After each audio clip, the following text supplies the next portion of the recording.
So today, we're diving into a topic that's often misunderstood in the photography world, and that's high ISO and high sensor noise. So you've probably heard all sorts of advice from a multitude of photographers.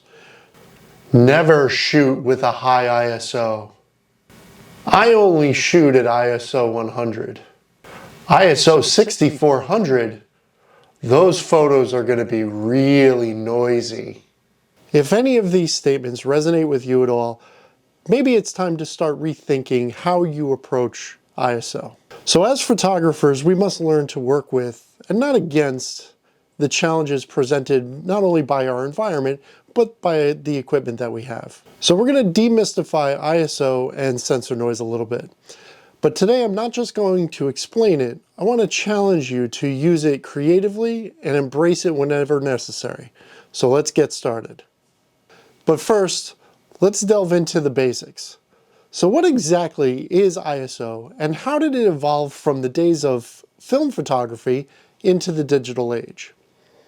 So in film photography, ISO, originally known as ASA, represents the film's sensitivity to light. The film consists of a celluloid base coated with gelatin and embedded with little tiny flecks of silver halide crystals. So the size and photochemical properties of these crystals determine the film's ISO, or how sensitive the film was.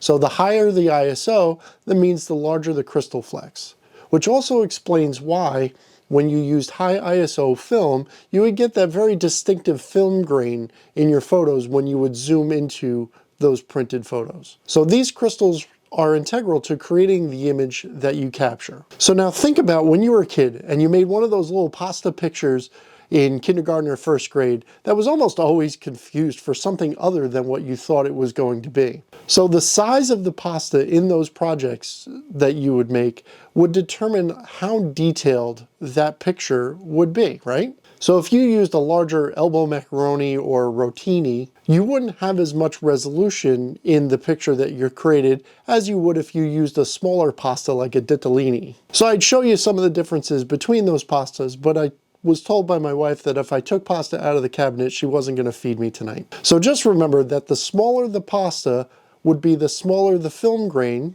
which would be the smaller the pixel size, that would help in creating your image. And the finer the details, the finer and smaller that object is, the more detail and resolution that you would get in your image. So since I talked about pixels, in the realm of digital photography, however, ISO works a little bit differently. Inside your camera, there is a sensor that captures light.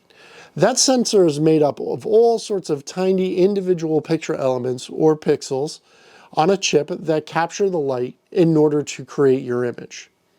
So all of those picture elements see the light coming through your lens as it hits the sensor and then records it and forms that final image. So what happens is when you change the ISO in digital photography, you're essentially adjusting that sensor's sensitivity to light by increasing the gain. So what gain is and what this gain does is it amplifies the light information that the sensor is receiving, both the good and the unwanted. So as your gain increases, so does the noise floor. The noise floor is a term that's borrowed from two-way radio communications. And what that does is it represents the level at which the noise in a transmission over the radio becomes noticeable. Think about like an old-time radio. If you would kind of play with the knobs a little bit, sometimes you would get noise. So as you push your ISO higher, that raises the noise floor. By raising the noise floor, this leads to more noise, obviously, and potentially less detail in your images. So, the million-dollar question is, how can we capture detailed photos at higher ISOs without succumbing to the overwhelming noise of those higher ISOs? And we're going to explore that one next. So what are we going to do about managing the noise in our digital photography? We can't always just shoot at ISO 100. There's going to be situations where it requires a higher ISO than what we're used to using. So more modern sensors have a lot of built-in capabilities to help lessen the effect of noise. And there are a few things that we could do to help us out with that. The first of which is obviously in camera. If your camera has any kind of noise reduction software or any settings for noise reduction, it's probably best to engage those settings. Make sure that those settings are enabled so that way it will help reduce the noise that's captured. It may not do much, but sometimes just a little bit of reduction in noise can go a very long way. The next thing is a technique called expose to the right. So when you take your image, take a look at the histogram and adjust your settings to overexpose your image a little bit.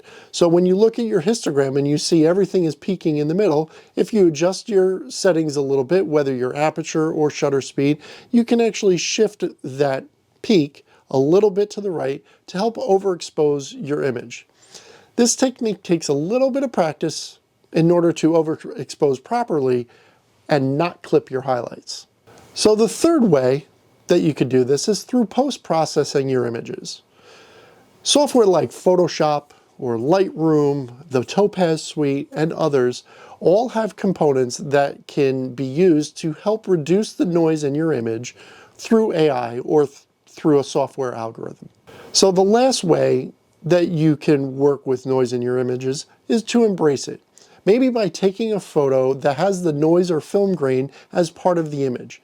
Make a darker, moodier image so that way the noise can be left in and help create a gritty, less refined feeling to the image. That gritty, less refined feeling can help evoke an emotion or help tell the story of your image at that point. So that's how ISO works, and that's how ISO has evolved from film photography into the digital age. Also going through a couple of those different techniques in order to mitigate some of the noise, or at least work with the noise a little bit by exposing to the right, using noise reduction software. All of that can help you create the image that you're looking for without having to be overwhelmed by noise. The other thing is embrace it. Try it out, experiment with it as well. Maybe make an image that has more noise into it. Sometimes those images can surprise you and create a great image that you were not expecting.